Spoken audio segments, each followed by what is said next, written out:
नमस्कार दोस्तों। एग्ज़ाम की दृष्टि से आईटीआई की दृष्टि से बहुत इंपॉर्टेंट क्वेश्चन है, इनको एक बार देख लेना। ठीक है दोस्तों, जैसे क्वेश्चन है दिष्ट धारा परिपथ में शक्ति गुणांक होता है तो शून्य नहीं होता है, इकाई से अधिक भी नहीं होता है, इकाई से कम भी नहीं होता है, तो कितना होगा? इकाई होगा दोस्तों। नेक्स्ट क्वेश्चन की बात करें, ओम नियम निम्नलिखित में किस पर लागू होता है? एसी और डीसी दोनों पर लागू होता है। एसी पर नहीं होता है, केवल डीसी पर भी नहीं होता है, गैस रेखीय परिपथों पर भी नहीं होता है। ठीक है दोस्तों, तो किस पर होता है? एसी और डीसी दोनों पर होता है। नेक्स्ट अपना क्वेश्चन है, किसी चालक की प्रतिरोधकता किस पर निर्भर करती है? तो किसी चालक की प्रतिरोधकता उसकी प्रकृति पर या किस्म पर निर्भर करती है, ना ही उसकी लंबाई पर निर्भर करती है, ना ही उसके क्षेत्रफल पर, केवल पदार्थ की प्रकृति पर निर्भर करती है, चालक के आयतन पर भी नहीं करती है। जैसे नेक्स्ट क्वेश्चन है, ओम का नियम लागू किया जा सकता है दिष्टकारी पर, डायोड पर, ट्रांसफार्मर पर, प्रतिरोध पर? तो केवल प्रतिरोध पर लागू किया जा सकता है, ना ही दिष्टकारी पर, ना ही डायोड पर, ना ही ट्रांसफार्मर पर किया जाता है।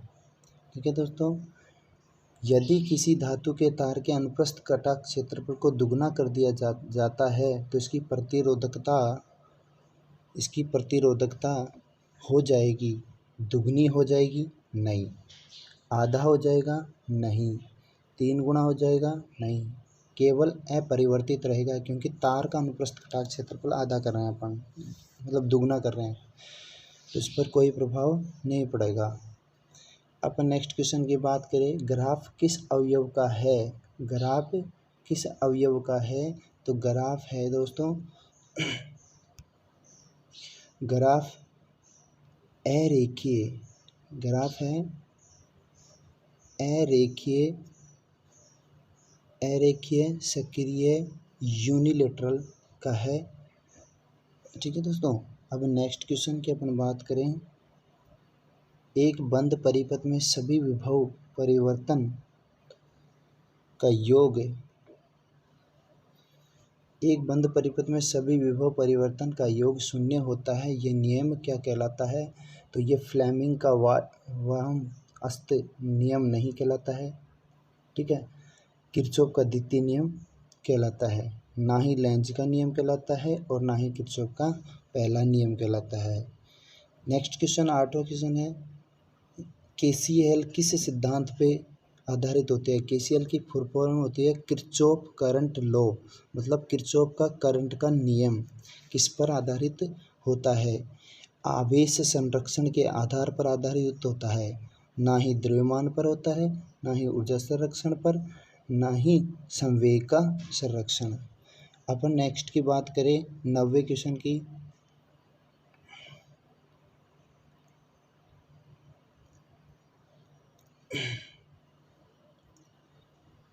किरचॉफ का नियम कहाँ पर लागू नहीं होता है?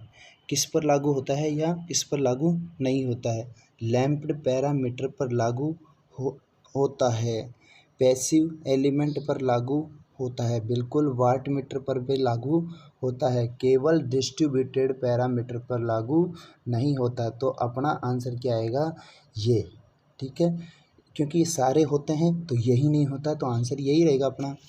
नेक्स्ट क्वेश्चन है, केवीएल निम्न में से किस सिद्धांत पर आधारित है? केवीएल की फुल फॉर्म होती है दोस्तों किरचॉफ वोल्टेज लॉ, मतलब किरचॉफ का वोल्टेज नियम।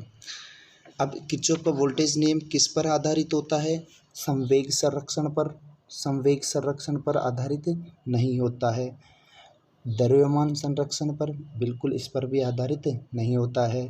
आवेश संरक्षण पर आधारित नहीं होता है। ऊर्जा संरक्षण के सिद्धांत पर आधारित होता है, ऊर्जा संरक्षण पर आधारित होता है। नेक्स्ट अपना 11वां क्वेश्चन है दोस्तों, ओम के नियम की शर्त है कि, ओम के नियम की शर्त क्या है?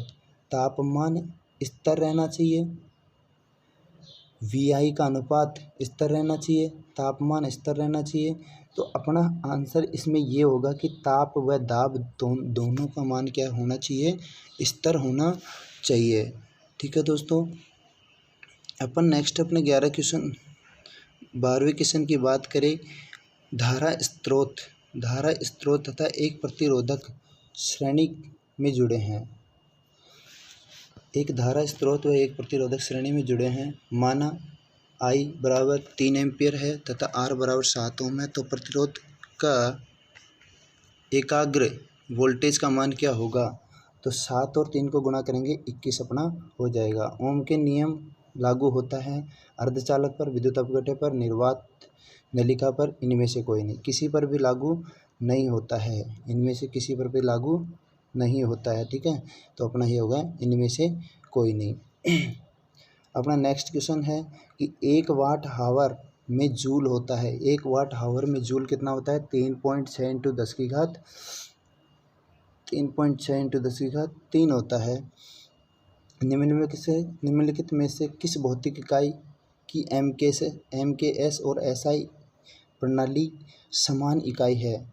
तो किसकी होगी? एम्पियर MKS और SI में नहीं यूज की जाती है, MKS SI में यूज नहीं की जाती है, केल्विन भी नहीं की जाती है, और ये मोल भी नहीं की जाती है, जूल प्रति सेकंड की जाती है।